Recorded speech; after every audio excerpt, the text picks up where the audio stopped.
November 11, 1911. 11. It rings a bell, right?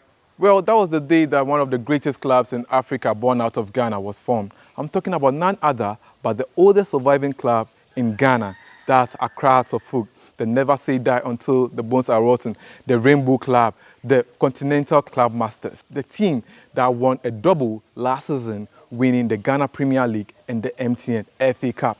Well, today as the club celebrates its 110th anniversary, we are the home of one of the longest surviving board members of the club, that's Dr. Nyaho-Tamakloe, to have a riveting conversation and find out how far the club has come and the history behind the formation of the club. My name is Joseph Adamafio, and you are welcome to Sports Check here on Ghana Web TV.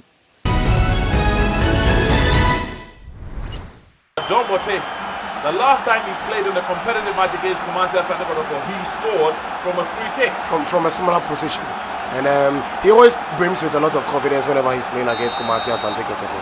Sometimes we keep wondering why. Let's see what he does with this one. Well, what a goal! What a screamer! Unbelievable! We were talking about Fernand Dombote and he has done it right into the top corner. This is top class. Everybody know that Dombote is no more a game. I think it's me. I am that I am. So I think if Dombote is there, Asofo is there. Again, a dink from Salifu looking for Barnier. That's the opener. Daniel Afriya Barnier. Benson. And Asofo champions. Kofi Mensah, Smith, and the Fabians have won the double. Oscar Santiago by 8-7 on penalties there at the Accra Stadium. Dr. Nyaho-Tamakloe, please, thanks for having us. Please, as the club celebrates their 110th anniversary, we would like to know how the club was formed and what inspired the formation of Accra Folk. What we call organized football really started in Cape Coast years ago. And with time we go to Accra. And Accra Folk was lucky then to have some young people at that time who felt there was a need for football in Accra. And this establishment took place in the house of a gentleman by name Captain Neti, or Asafuache Neti, in a place in Accra called Swalaba. The house is still there till today. If you go there, you see where even the old man lived. You know, it's a big family. The house is still there. Now, in those days, 1911 is quite a long time. So, then there weren't much clubs in Accra then. There were few clubs after that. Few clubs sprang up. Notable amongst them was Accra Standfast, which later fell by the wayside like others who also started. And the club started with notable figures at that time. The Bruce Tegos, or what we call the Bruce Tego brothers, who were also players in the club. And then we have the Netis themselves, that's the children of the old man. Then we have the Okrakus, and there are other names I can't remember now, and then the Ankras. So this is how the club was formed on the 11th day of November 1911, which is exactly 110 years since it was formed. That's a long period. Was the day deliberate? 11. Was it deliberate? I should think so. If you look at certain things of the club, the picking of the name, the symbol of the club, certain names that are attached to the club, that will tell you that it was deliberate. It was definitely planned. Normal history we find on the internet and in books tells us that the club won the first national league that was set up by Guggisberg. Yes, that is very correct. Guggisberg Gisberg was a governor. He organized the first ever organized league in the country at that time, the Gold Coast then. And that was won, the cup was won by Accra House of Hope. So you can see that winning cups, winning matches started long ago. You follow me? That's how it is. Did the club start with the same colors that we see, red, yellow, blue? Oh yeah, the club started what we call the rainbow colors. Yeah, and rainbow colors, as we know, rainbow itself stands for a lot. It's a very important symbol for Accra House of Folk. So our jerseys, which were made in England in those days, the original jerseys, which came from England, had rainbow colors, just like you see now. But they were all in striped form. Beautiful. Now, a rainbow itself is a sign of solidarity.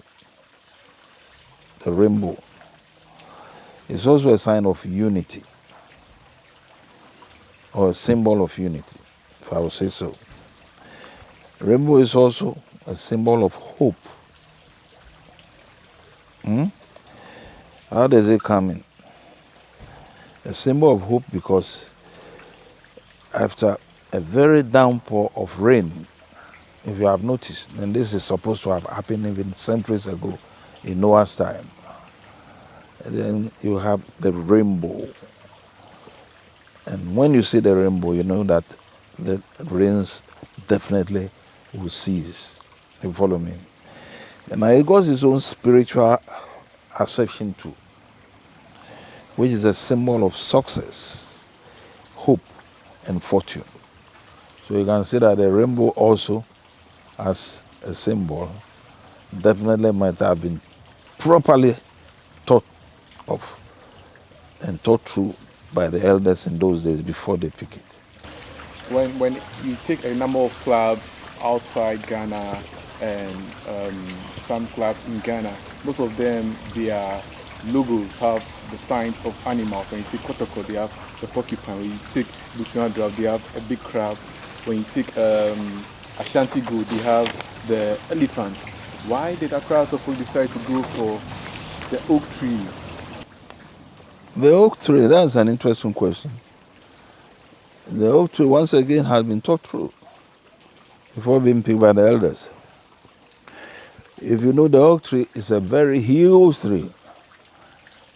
When it's fully grown, it can stand for over 20 feet, more than that. The thickness, you can imagine what the thickness is.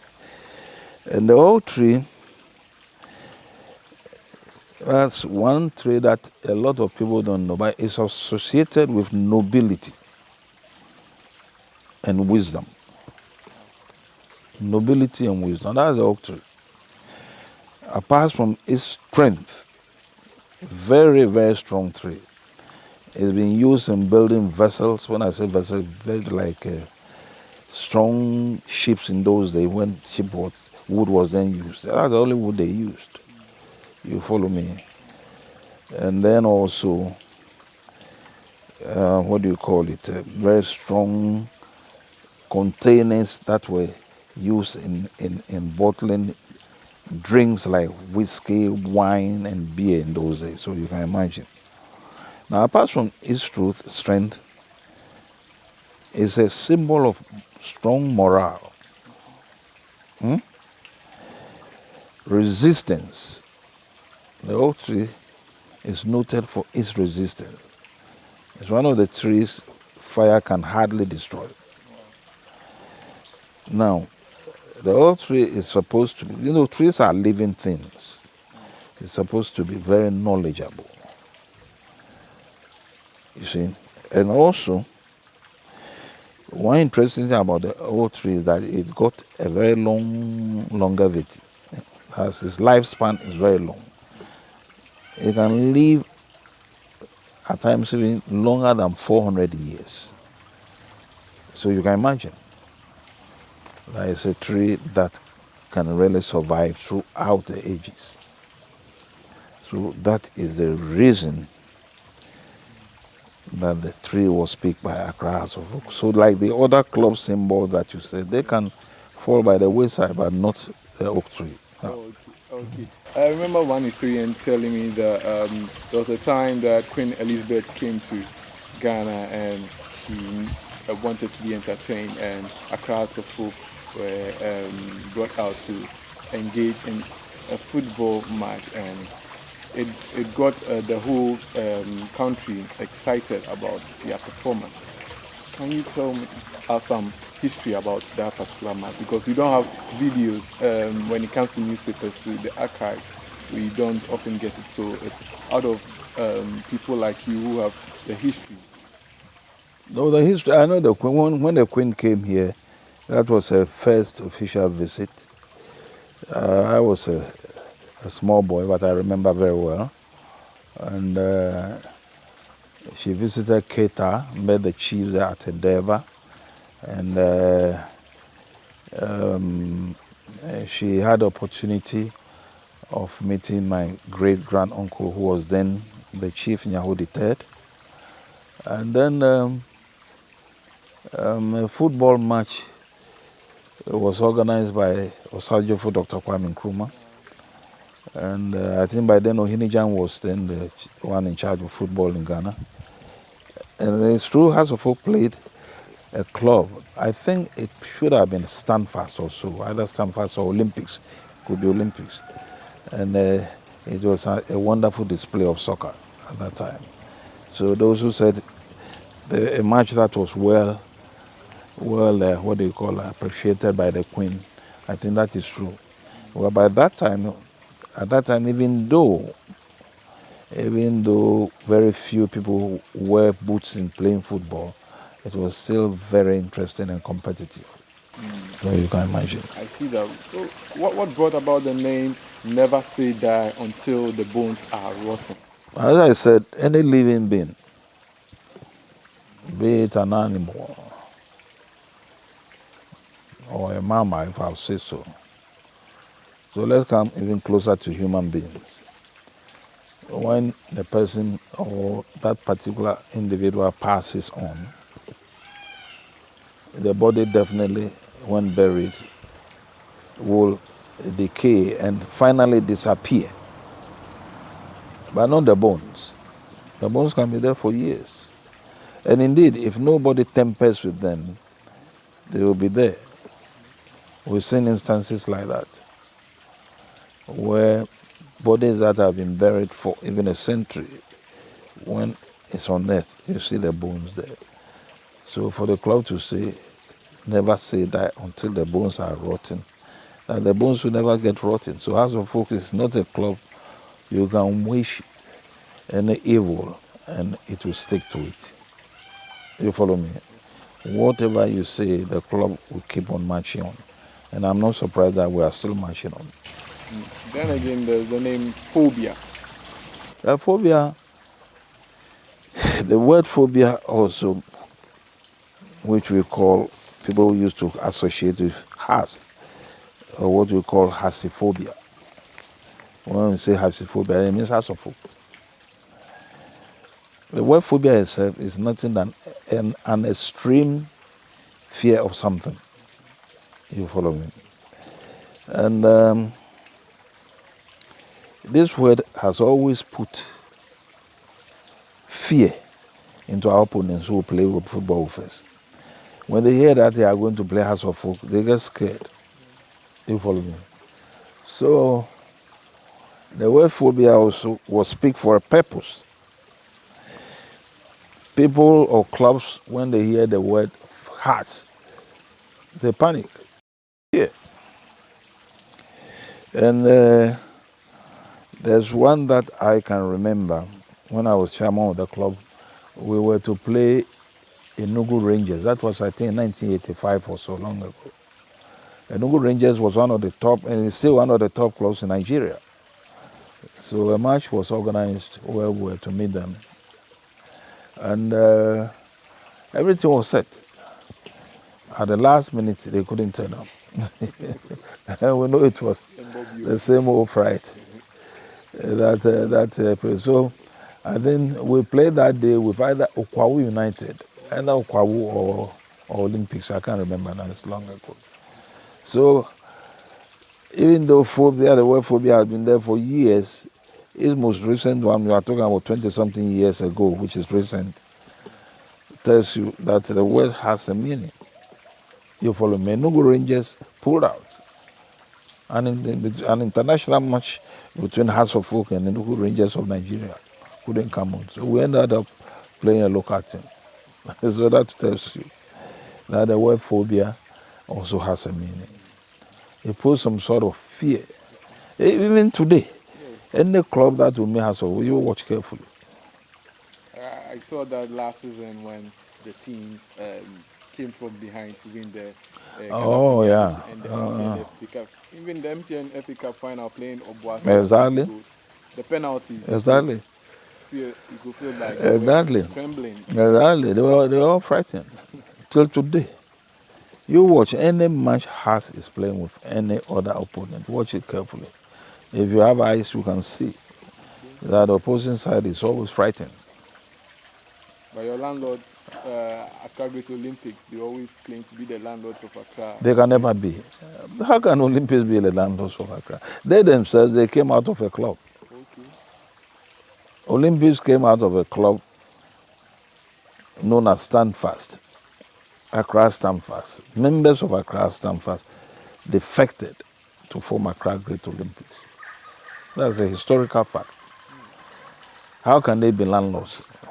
When we were there years, even Stand Fast couldn't be landlords of Accra Sports Stadium. How can Olympics be? It's just the usual noise they make in football. Forget about it.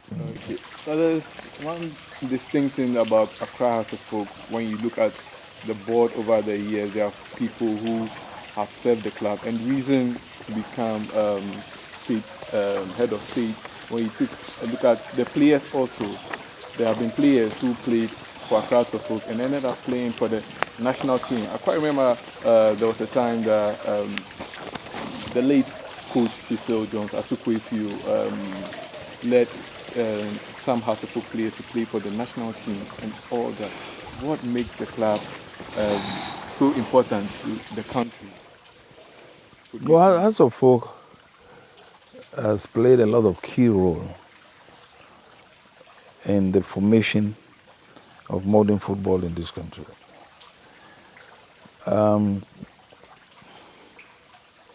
The first ever visit to England by a Ghanaian side to play in England, that was even before independence. I was then a kid. In the then Gold Coast, the key players there were Hearts of Oak players. You follow me? That's point number one. And very important point also is that the captain for that 11 that went to England to play various English clubs, the captain was a Hearts of Oak captain called Chris Bryant. He was the first ever person to captain so-called now, Black Stars. You follow me? He was one of the best footballers we've ever had. And I remember when I was president of the Football Association, we celebrated the centenary of football in Switzerland. A gift was given to an outstanding player. It was meant for him. I hope it's still there because I don't remember giving that out to him. But I hope it's still there in the FA. But I left it to Kwesi Nyantakyi, and I know Kwesi will also leave it to somebody. Unfortunately, that particular presentation, we were unable to do it before the man died. You follow me? So, Hearts of Oak has played a role. There was even a time Hearts of Oak represented Ghana in the football. And if I would say, there's more importantly, the southern sector of the then newly formed Ghana. You follow me? Now, there have been matches, international matches, where key players of the Black Stars have always been House of Folk players. I mean, there's no doubt about that. These are things that are documented. Anyone who doubts it can go into the history books and see. I'm very Of young, course. but I remember vividly that the first captain to lead us to a World Cup was a player from Accra to Folk. Yeah. Stephen worked right under me. Stephen Appiah worked right under me. So you can see what I'm saying. The first ever to lead an organized club to represent Gold Coast in England, the captain was a House of Folk man, Chris Bryant. And you have now mentioned in your time now, Stephen Appiah, who, interestingly, I was in the FA boss when we pick him as a distinct. You follow me? So, this is a club with enormous experience, and it's not a club you have to play with. And also it's a club that, I will put it this way, has always produced very talented players.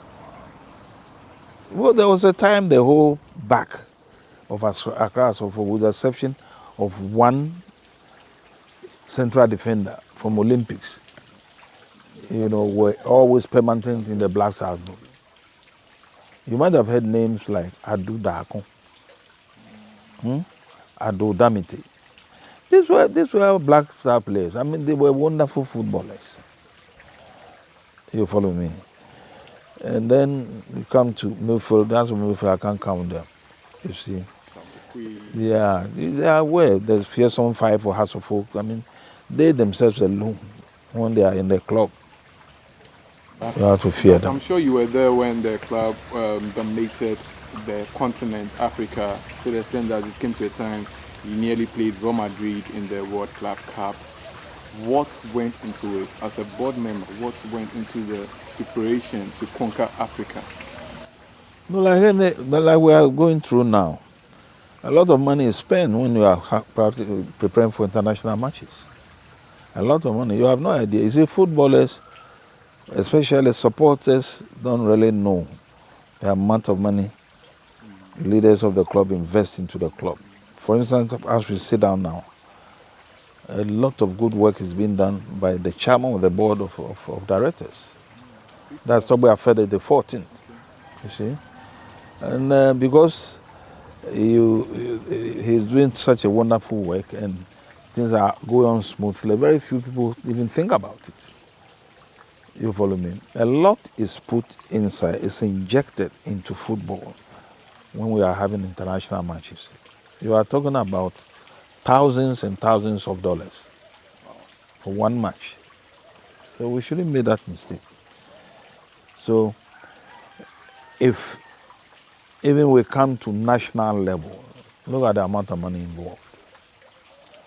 Recently we went to play in Morocco. It cost us a fortune. You follow me? Yeah. So if the club is not in good hands, you can imagine the disaster that will come. Football is not a game for people who are not serious. Football management must be in hands of people who are serious. So if they fail, the whole club will collapse. You follow me? So as we bring this interview to a climax, last season's performance and where the future is heading towards, do you foresee House of Folk returning to its glory days to conquer Africa?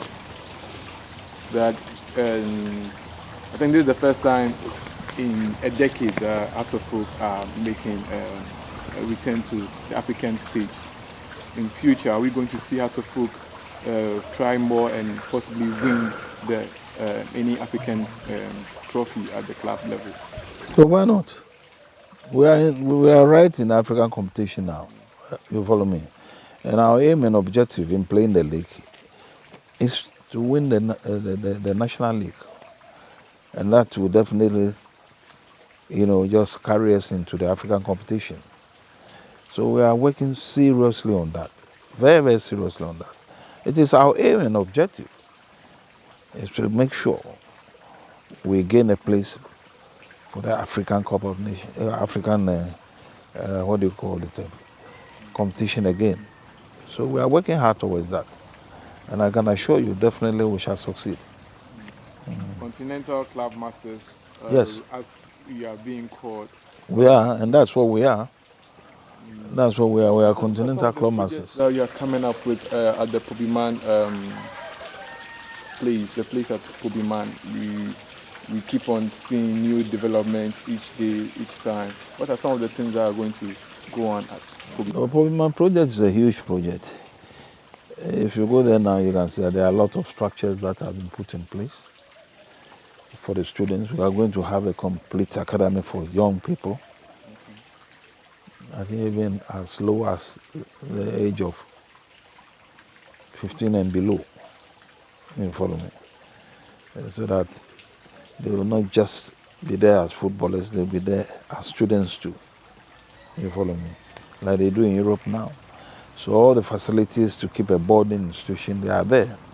In addition to that, we are going to have facilities for hotel, for people who might come from outside the country to play football, not necessarily with House of Folk, but with any other club here, from any part of Africa. Even local clubs here, if they come to play in Accra and they want to put up with us, if they want to put up somewhere that is quiet, they can go there. We are going to have a swimming pool there. There will be 4 pitches there. 3 will be natural grass. 1 will be Aztec grass, Aztec, if you can imagine. And there are quite a number of other facilities that we are going to have there. There will be a clinic there. I mean, all these things are going to be there. It's a huge place. Have you been there? If you are not there. The first time I came there, you came there as well. I remember the club was going through a phase, and I was happy seeing you there. You came and you spoke to the players. Yeah. What's your influence on the players? Like, what do you tell them sometimes when they are going through difficulties and they have to win matches? The players are young people, you see, and you have to encourage them, which is very important. Well, when they see the presence of seniors of the club, it gingers them in any sort of competition they have ahead of them. That's why normally we would like to address them before they go into any battle that they have. You follow me? So it's very important for us. Any club that is worth its salt, when players are going to have important matches, the leadership gets close to the players and talk to them. It's very, very important. It's like talking to troops before they get into battle. You follow me?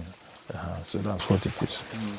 Finally, Dr. Nyaho-Tamakloe, as we bring this interview to a close, what will be your final words for Hearts of Folk fans out there and the entire playing body as the club celebrates their 110th anniversary? Please look into the camera. And I think what I would say, in this instance, is that first and foremost, the supporters of the club must know that a lot is being done for the club. And what we need as leadership of the club now is their unflinching support. You follow me? And this unflinching support will always ginger us, not just us, but the players as well, to play well. And if they did that, the club will go very far. As far as the progress of the club is concerned, it's going on unabated. We are now seriously on Pobiman project, which if they go there themselves, they will see. We have set up a complete new commercial house, which we own ourselves as a club, where football is now money. So we must have a commercial house to see to a lot of things, which is also now in place. The building belongs to us. Now we are going to put up a brand new secretariat at where our own secretariat is now near the cathedral. It's going to be a glass house of 4-story building, and the house will be known as Phobia House.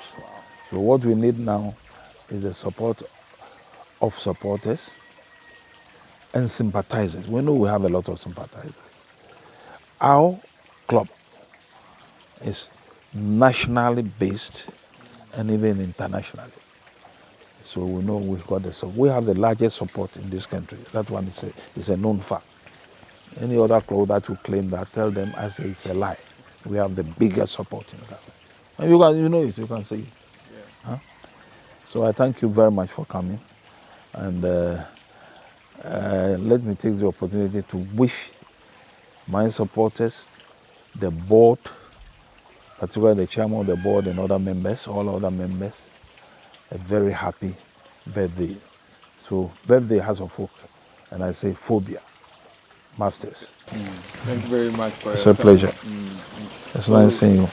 That is it, Phobians and viewers.